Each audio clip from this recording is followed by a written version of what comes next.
Hello everyone, I'm Jill and I'll be taking you through the second part of the WandB recitation. I hope you have gone through the first part, which was recorded by Harshit and which went over the simple usage of WandB and logging. In the second part, we talk about two very useful features from WandB, which are hyperparameter sweeps and artifact modeling and versioning. So whenever you're training a deep learning model, there'll be a set of hyperparameters that you would need to tune.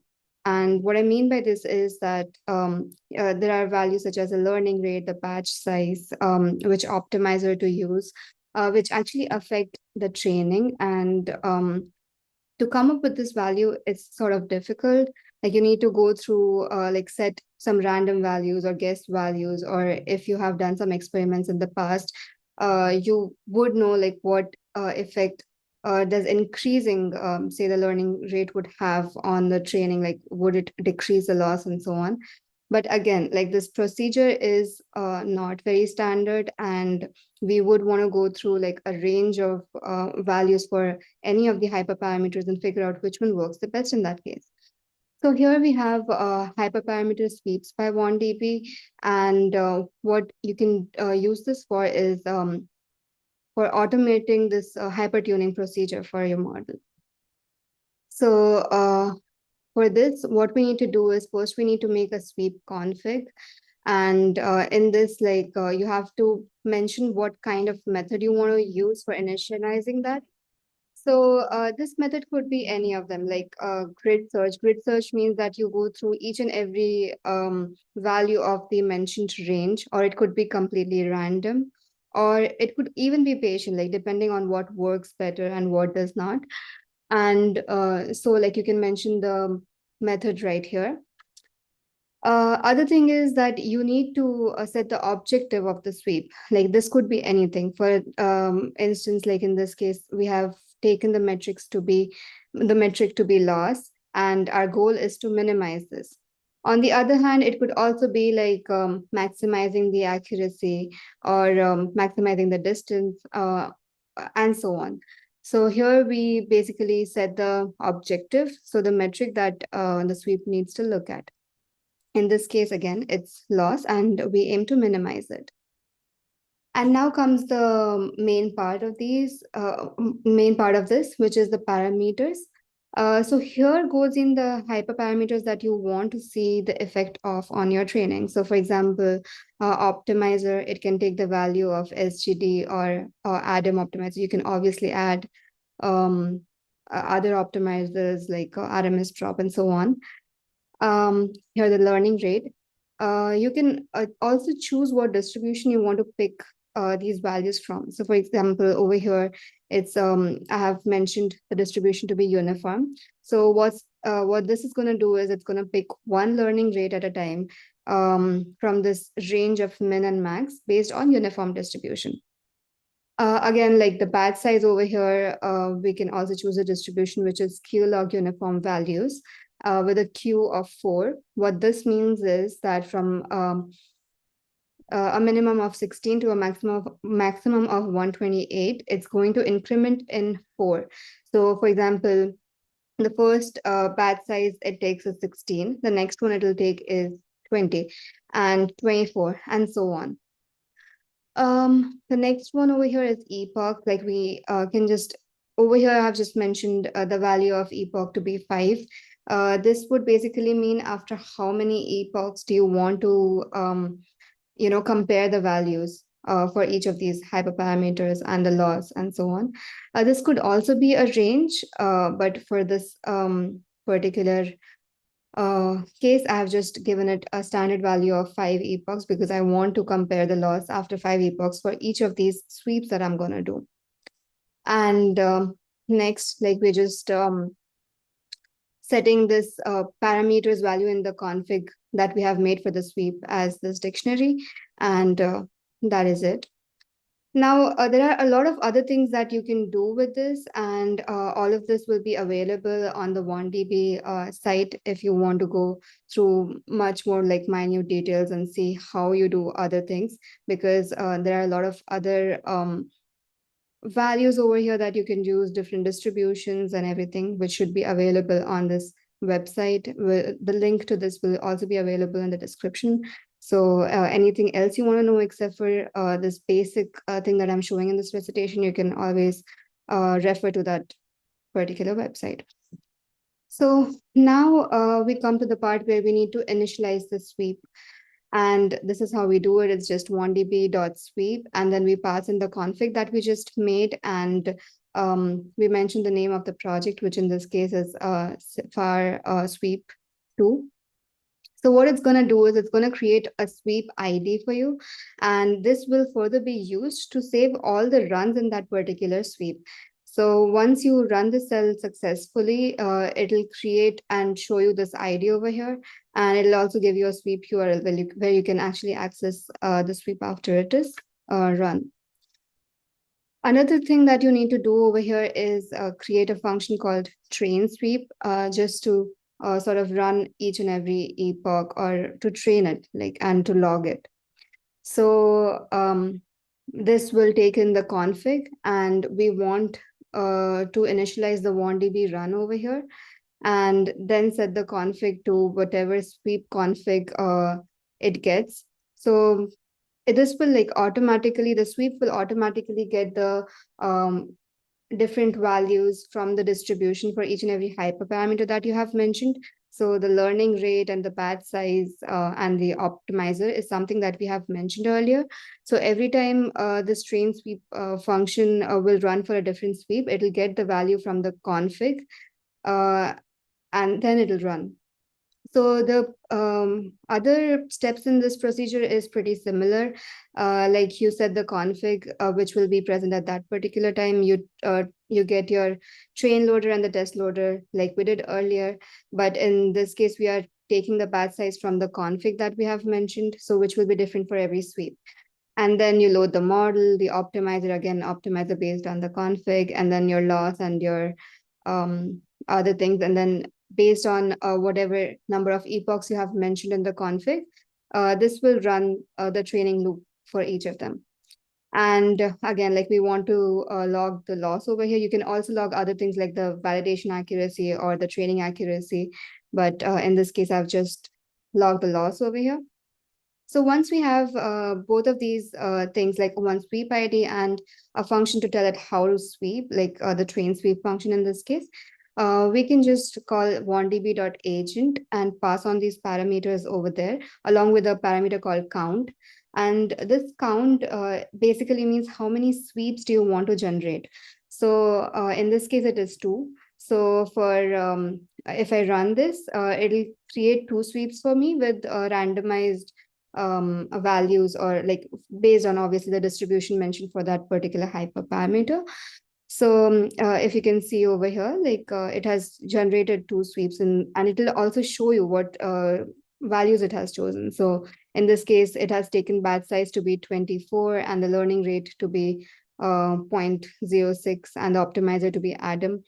And this is another random sweep that it has done, like because we chose to. And this one has a different batch size value and a different learning rate value. So this is how it generates the sweep. And it also gives you all these links over here that you can go through. So if you want to see what this particular run looks like, you can just click on this particular run. And then you can see the chart over here. What is especially useful and important over here is that when you have actually run it for a lot of time, like I try to run this for 50 as a count in the sweeps. And if you look over here, it has taken 50 different set of combinations of the hyperparameters and it has run it for me. So here I can actually see the chart, and I can figure out like which one gives the least loss, and based on that, I can select what hyperparameter values I can take. Apart from that, you can get a lot more insights when you go in the sweeps over here for this project. And you can see that this sweep will be the similar sweep ID that was mentioned when the sweep was initiated. And when you click on this, you get a lot more insights into all the runs that you have done so far. So you'll also be able to see this comparative chart of the loss, which we logged. We can obviously log more over here to see more charts there. What's very interesting is that it also sort of gives you it also sort of gives you information about what is the importance of that particular hyperparameter in your training. So you can see over here, like learning rate plays a major role when we are trying to train this model. It also shows you like the correlation of this particular hyperparameter with the loss, which is a metric over here. And this can be very useful when you want to figure out. And this chart over here, like it gives you all the runs in one particular chart, and this can be used for comparison. Like you can see over here that the least particular loss that it got was over here, and you can check what all values it had. So it had a batch size of 68, learning rate of 0.0095, and optimizer was Adam, and so on. What one more thing you can do over here is that if you want to figure out like what caused the least loss, you can just select this particular region over here, and then it'll give you an idea of what actually affected. If you see over here, like the optimizer being SGD and Adam does not affect as much. Like a lot of runs were able to achieve one of the least losses using either of these optimizers. But what this tells you is that see, SGD over here works better with a higher learning rate, and Adam, on the other hand, works better with the lower range of learning rates.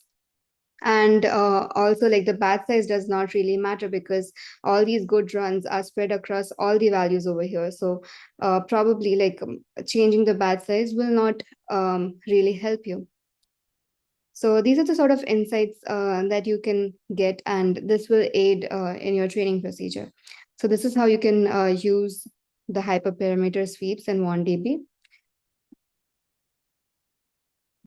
And yeah, so once you have taken insights from all these runs and figured out what are your best hyperparameter values, you'll actually want to run your model with the best parameter values, and maybe run it for more epochs, or and so on. So what you can do then is that you can also like run it for say a large number of epochs. But what if you have like the best performing model at a lower epoch?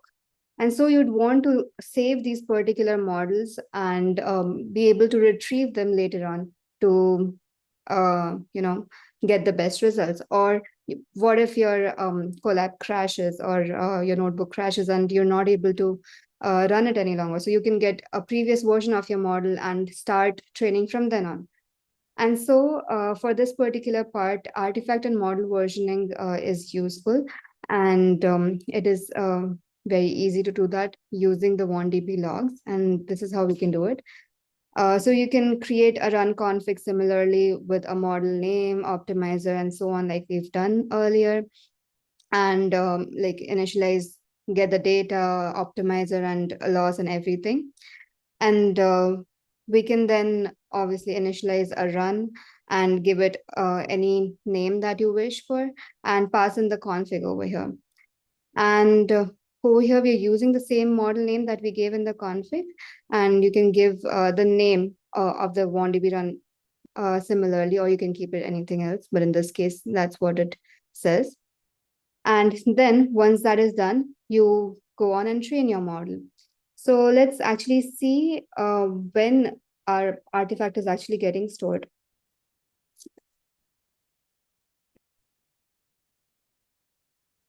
Okay. So here is our train function. And if we see, we want to save only the models which are doing well. So what we do over here is we first check if the training accuracy is better than the best one. And if it is so, then we want to save the model. So we just do a torch.save over here. Normally that will save your model file. And we have given it the name model. So this is physically going to store it. But we also want to store it and log it in WandDB. So what we need to do for that is we need to call wanddb.artifact and pass in the name of the model, which you can get in the run config, and say what type is it, because we are storing an artifact which is a model, we give it a model type. And then it's just as simple as adding this particular model as an artifact in your um, WandB artifact object. And then you just need to log it. So that is similar to how we log other things in WandB. So you just do a run.log artifact and pass this particular object in there, and that will log it for you. So one important thing that you need to remember while using artifacts is that if the run is already finished, you will not be able to get that artifact back. And so, like when you are training this particular thing, you have to make sure that the run is not finished first. Otherwise, you'll run into errors.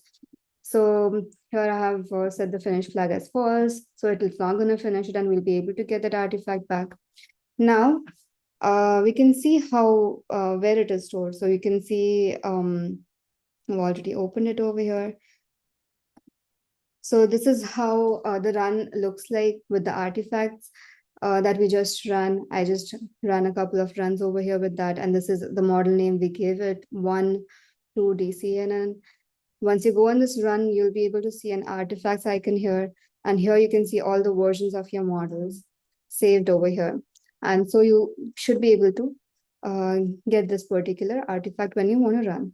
So if you want to now like load that particular artifact back, what you need to do is you need to call this run dot use artifact, and then we give it the name of the model over here, and colon latest. That will fetch the latest version of that particular model. And you need to call artifact.download, which is actually physically going to download that model for you. And then, as usual, we should be able to do torch.load because this is a model file. So here we are giving it this artifact directory. So here's where it's going to store it. So we're just going to do a path.join and give the name of the model, and then just do torch.load, and it'll load that model for you. And then you can load the state dict for that model. If we want to like further, train it further, you can also load the optimizer and so on. And then once this is done, your model will be at a state when this model was stored. And so you can continue your training from then on.